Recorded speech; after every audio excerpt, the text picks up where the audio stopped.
देखिएगा यहाँ पे लिखा गया है स्वर, यानी कि स्वर की संख्या से कितने प्रश्न बन सकते हैं, आज आपको ये तैयार कर लेना है। तो सबसे पहले अगर पूछा जाए स्वर की संख्या कितनी है तो आपका उत्तर कितना हो जाएगा, 11 हो जाएगा। यानी कि एक संख्या आपको क्या मिल गई, 11। अगर उच्चारण के आधार पर स्वर पूछा जाएगा तो 10 हो जाएगा, लेखन के आधार पर पूछा गया तो 13 हो गया, और कुल स्वर की बात करेंगे तो कितना हो जाएगा, 13। ये 4 संख्या याद रखना है। इसके अतिरिक्त कुछ संख्याओं से प्रश्न बनता है, जैसे कह दिया सजातीय या मूल दीर्घ स्वर कितने हैं तो 3, बड़ा, बड़ी और बड़ाऊ हो जाएगा।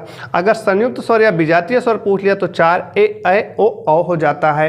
यानी कि स्वर से संख्याओं से रिलेटेड इतने प्रश्न बनते हैं जो हमने एक साथ लिख दिया है। यहाँ 2 कौन गायब हो जाता है तो अंक और अह गायब हो जाता है, ये 2 गायब हो जाएंगे। यहाँ 3 कौन गायब होगा तो अंक और अह गायब होता है, और इसके साथ साथ आपका री गायब हो जाता है उच्चारण में, क्योंकि री का उच्चारण हम कर रहे हैं तो री ऐसे कुछ निकल रहा है और ये आपका व्यंजन हो जाता है, इसलिए ये आपका उच्चारण में नहीं माना जाता है। बात समझ पा गए कि नहीं?